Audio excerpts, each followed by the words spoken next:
안녕하십니까. 상지여자고등학교 1학년 학생 여러분.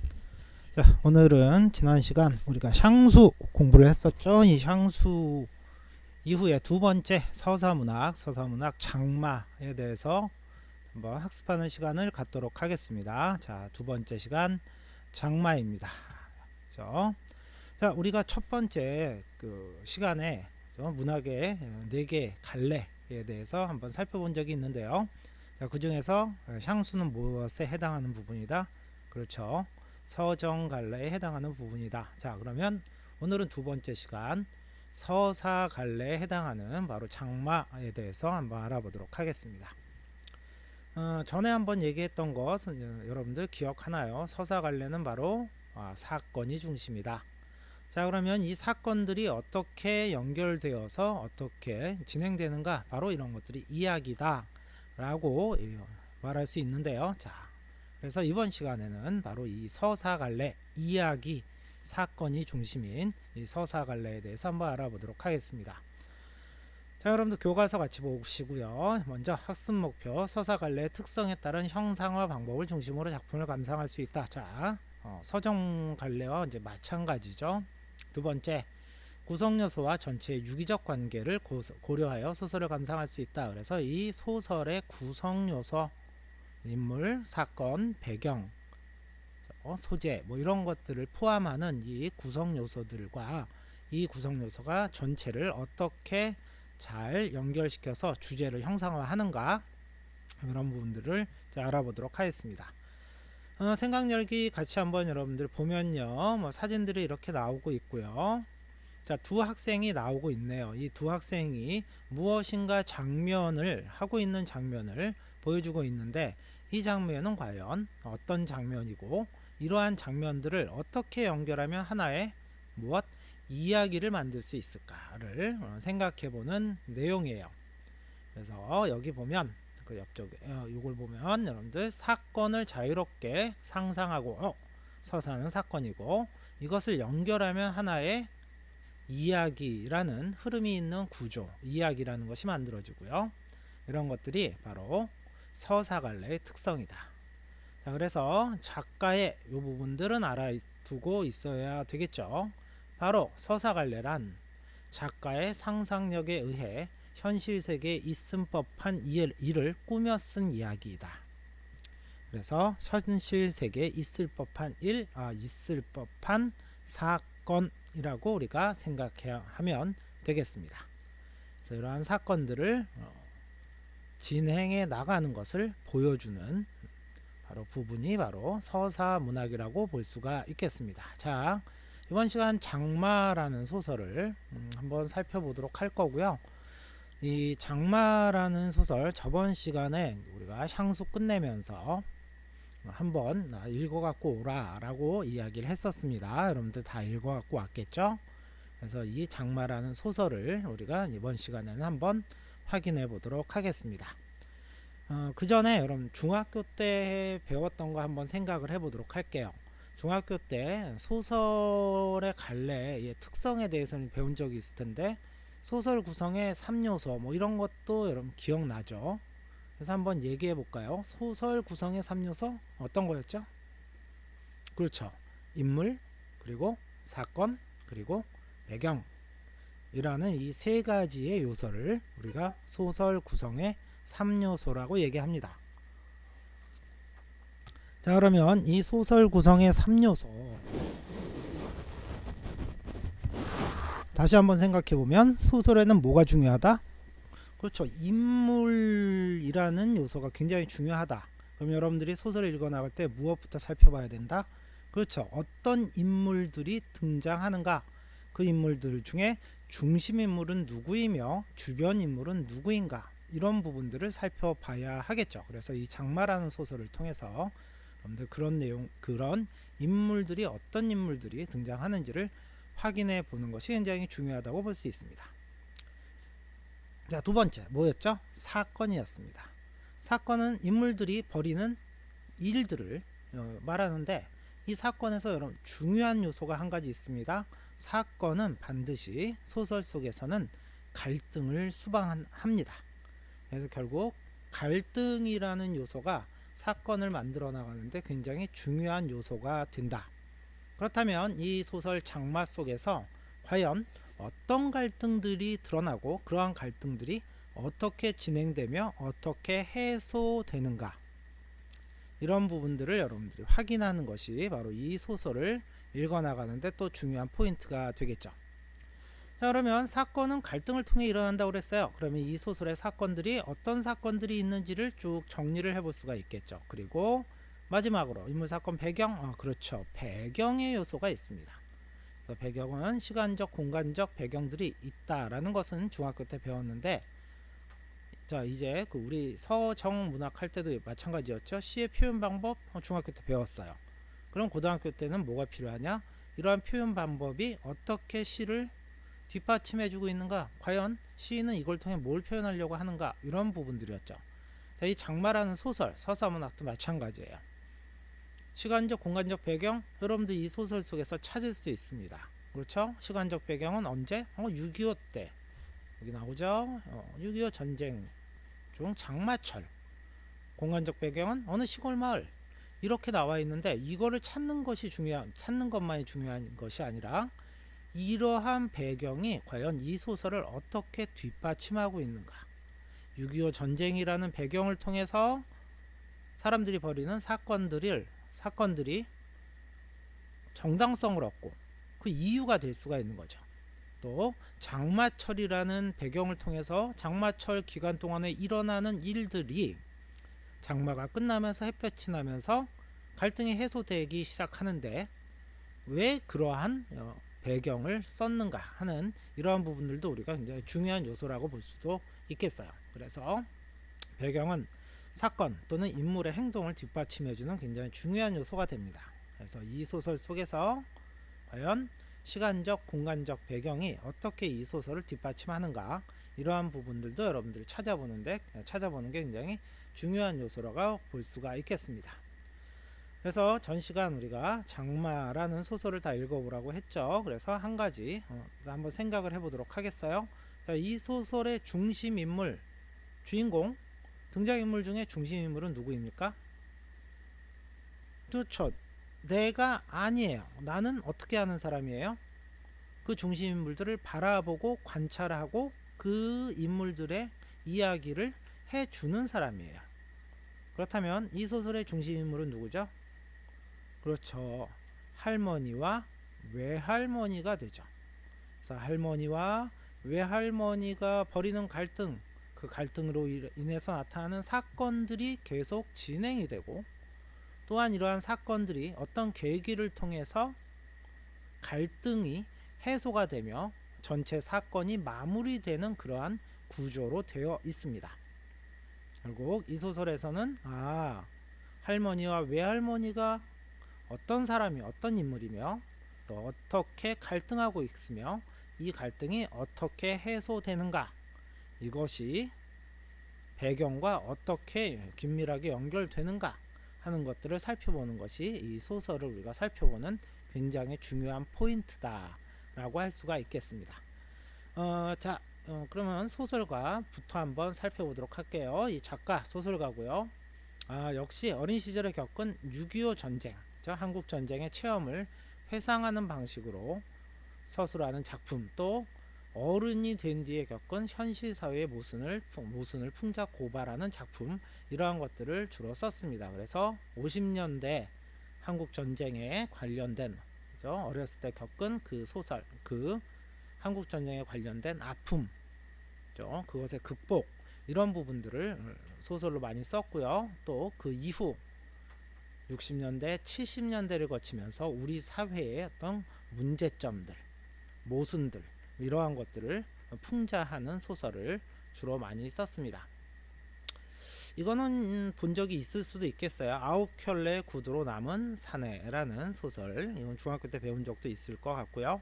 완장이라는 소설, 이런 소설들이 있습니다. 이것도 상당히 사회 비판적이고 또 산업화된 사회에서 인간이 어떻게 변해가는가, 또 인간이란 어떤 존재인가를 생각해 볼 수 있게 하는 그런 소설이라고 볼 수가 있겠어요. 자, 그래서 대면 수업을 하면은 여러분과 선생님이 같이 대화를 하면서 이제 진행해 나갈 때 한번 물어보려고 하는 건데, 여러분들은 소설을 왜 읽습니까? 소설을 읽는 이유는 첫 번째, 시보다는 재밌어서. 그렇죠? 시는 무슨 얘기인지 잘 모르겠는데 소설은 읽어보면 알 것 같아요. 왜? 거기에 인물이 등장하고 또 그 사람들이 벌이는 사건이 죄송합니다. 흥미롭고 뭐 이렇기 때문에 소설을 읽는 사람들이 많을 거예요. 자, 그렇다면 이제 거기에서 멈추느냐? 그럴 수도 있겠지만 선생님이 생각하는 소설을 읽는 이유는 그 속에 등장하는 인물들, 결국 사람을 이해하는 폭이, 사람을 이해하는 방식을 넓히는 것이 바로 소설을 읽는 이유가 아닐까, 이렇게 생각합니다. 소설 속에는 우리가 보지 못했던 또는 우리가 경험하지 못했던 다양한 사건들이 벌어지고요, 그 사건들을 맞이하는 다양한 인물들이 존재합니다. 그러한 인물들이 그런 상황 또는 그런 사건을 맞이했을 때 어떤 식으로 반응하느냐를 우리가 바라볼 수가 있겠죠. 그것은 내가 그런 상황을 맞이했을 때 벌이는 어떤 사건의 방향과 다를 수도 있고요, 같을 수도 있고요, 또 생각하지 못했던 방향으로 반응할 수도 있고요. 자, 우리는 그런 과정들을 통해서 내가 아닌 다른 사람들은 이런 상황에서 이렇게 행동하며 이렇게 생각하고 이렇게 다른 사람과 관계를 맺는구나를 좀 더 폭넓게 알 수 있지 않을까 생각합니다. 결국 소설을 읽는 이유는 사람에 대한 이해, 인간에 대한 이해의 폭을 넓히는 과정이 아닌가, 이렇게도 생각이 됩니다. 그래서 우리가 앞으로 다양한 사람들을 만나고 다양한 사람들과 관계를 맺을 때 저 사람과 내가 서로 다른 삶의 방식을 가지고 있고, 그러한 다른 삶의 방식은 틀린 것이 아니며 서로 다른 사람들이 갖고 있는 생각과 생활 방식은 서로 존중하며 이것을 어떻게 서로 화합해 나갈 것인가를 생각하는 게 중요하다라고 선생님은 개인적으로 생각을 하고 있습니다. 그래서 이것이 바로 소설을 읽는 목적이 아닐까, 이렇게 생각을 합니다. 자, 계속해서 그러면 제재 연구 보도록 할게요. 전후 소설, 이 얘기는 이제 전쟁 후에 나타난 소설이라는 뜻이고요. 우리나라 전쟁 후에 나타난 50년대 이후 60년대 이렇게 나타나는 소설은 6.25라는 민족의 비극, 지금 이웃나라 우클라니아 발음이 안 되지? 아무튼 그곳에서 전쟁을 벌이고 있는데 그 굉장히 끔찍한 그러한 내용들을 우리가 많이 접하고 있죠. 근데 우리는 그거보다 훨씬 더 끔찍한, 훨씬 더 파괴적인 전쟁을 거쳤는데 그 이후에 굉장히 사회가 혼란하거나 사람들의 어떤 생각이 많이 혼란스러웠겠죠. 그러한 소설, 그러한 것을 배경으로 하고 있는 소설들이 상당히 많이 나옵니다. 중평소설, 그리고 성장소설, 여기 나라는 인물이 어떻게 성장하는가, 그 관점에서 보면 이것을 우리가 성장소설이라고도 볼 수 있고요. 소설은 사실적, 소설은 리얼리즘, 사실적이 가장 기초가 된다, 이렇게 생각하시면 되고요. 이 리얼리즘에 대해서는 대면 수업을 하면서 다시 한번 얘기할 수가 있겠습니다.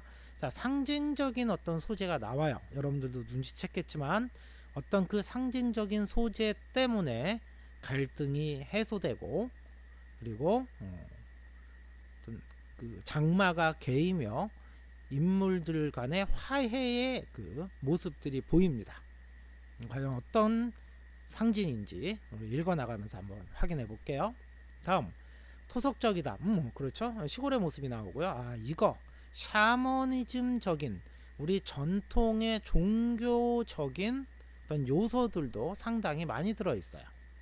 그래서 이런 샤머니즘적인 내용들이 과연 이 소설에서 어떻게 작동하는가를 살펴보는 것도 이 소설을 바라보는 포인트 중에 하나라고 볼 수가 있겠습니다.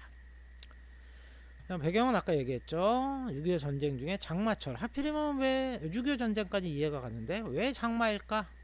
그럼 우리가 생각해 볼 수 있겠죠. 장마 기간에 어떤 일이 벌어졌고 장마가 끝났을 때 어떤 일이 벌어졌는가. 그렇다면 이 장마라는 것이 나타내는 상징적 의미는 무엇일까 하는 것도 우리가 생각해 볼 수가 있겠어요.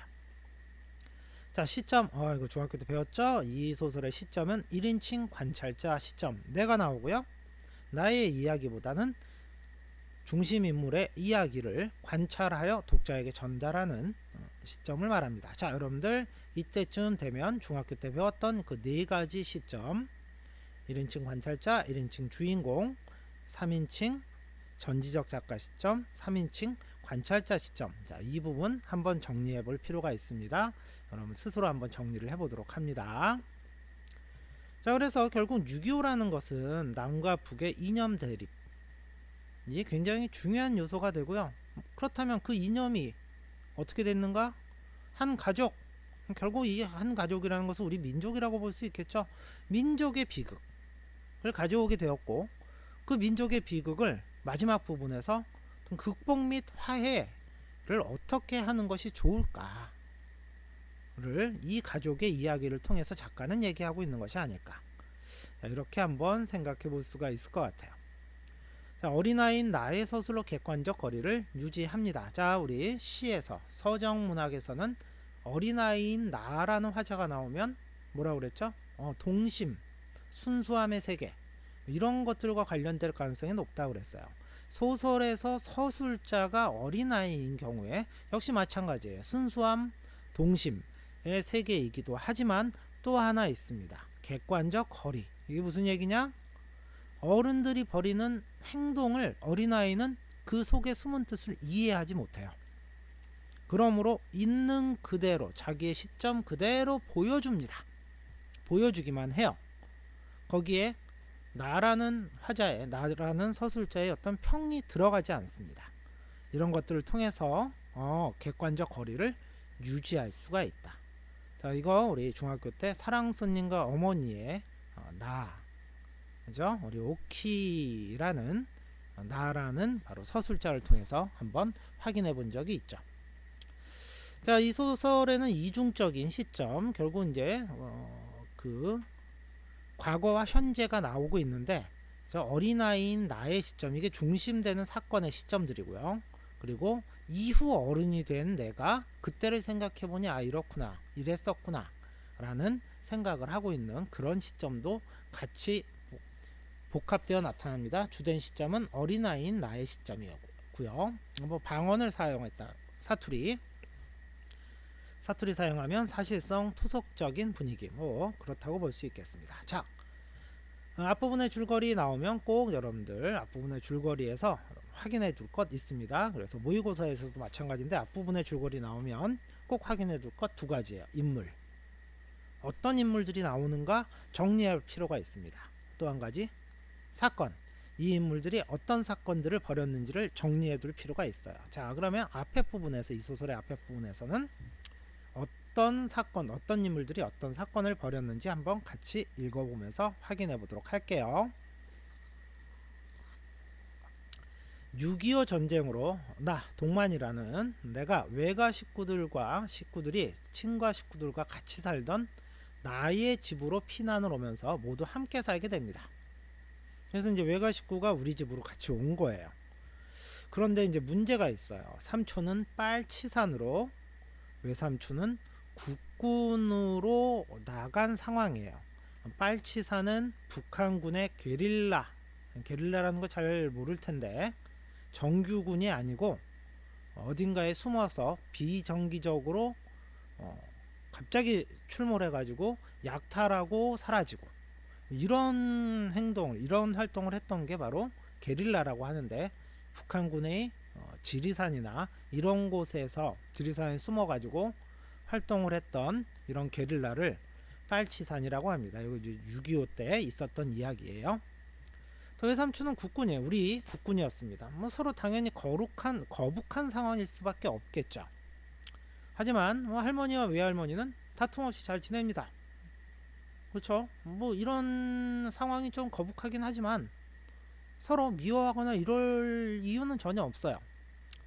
그런데 어느 날 낯선 사람의 꾀임에 빠져서 내가 삼촌이 밤에 몰래 왔었다고 말한 일로 아버지가 고초를 겪습니다. 삼촌은 아까 뭐였죠? 빨치산. 북한군에 가입해서 북한군이 벌이는 활동을 몰래 한 거예요. 그러니까 경찰이 찾아왔고 경찰이 슬쩍 나한테 그죠? 나를 과자로 꼬시고 그래서 삼촌이 밤에 왔다 갔다 라는 얘기를 합니다. 그래서 아버지가 끌려가서 고초도 겪었어요. 그래서 할머니는 삼촌을 팔아먹었다고 나를 굉장히 싫어합니다. 뭐 그러실 수 있죠. 자기 아들을 팔아먹은 게 아닌가. 그러면 나를 외면하죠. 여기 중요한 거 할머니와 나도 뭐가 있구나, 갈등이 있구나. 자, 그리고 그런 나를 또 외할머니가 감싸줍니다. 뭐 그럴 수 있죠.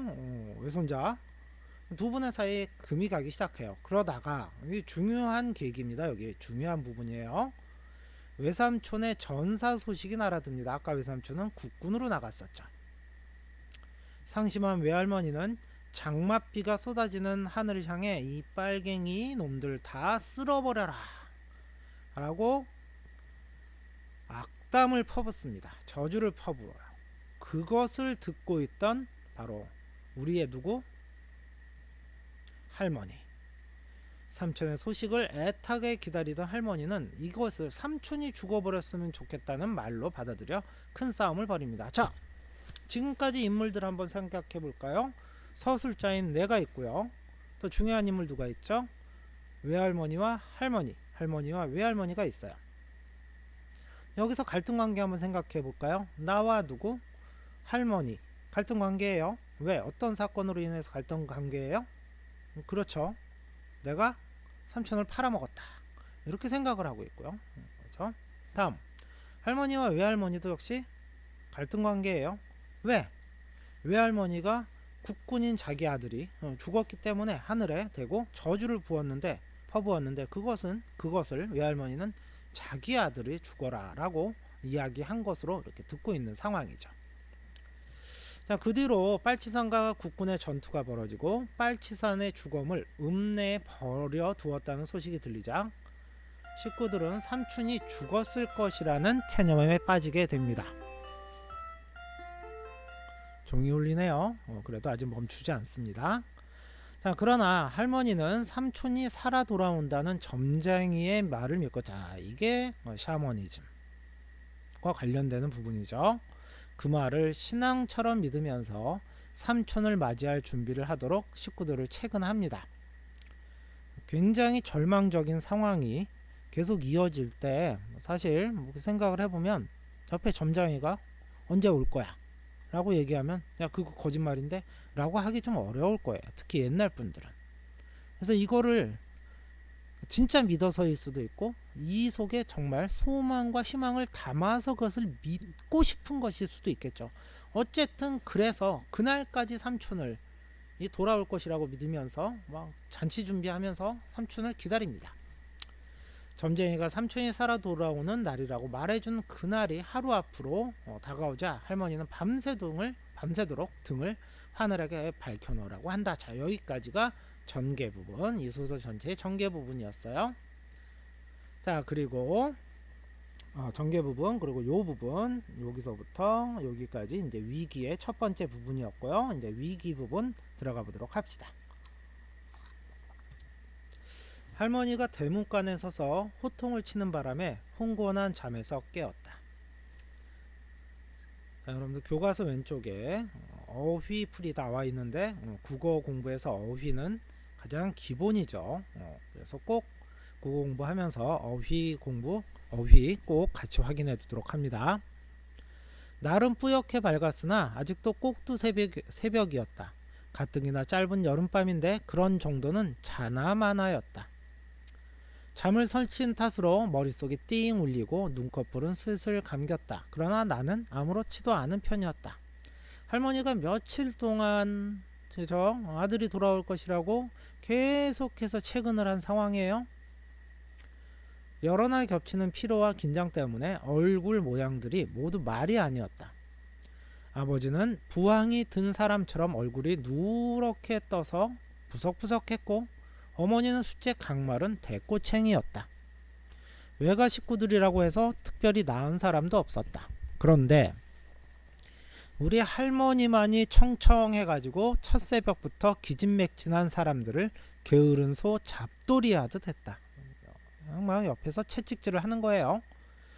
아버지와 어머니를 대문간에 나란히 불러놓고 무섭게 닦아세우고 있었습니다. 불이 꺼져 있었어요. 밤새 불 켜놓고 있으라고 그랬죠. 불길한 거죠. 기름이 아직 반 남아 있었는데도 어느 바람이 언제 끄고 갔는지 유리갓에 물기가 촉촉했다. 장명등 일로 할머니는 몹시 심정이 상해버렸다. 하느님이 간밤에 몰래 들어와서 아버지 어머니의 정성을 시험하러 간 증거로 삼아버렸다.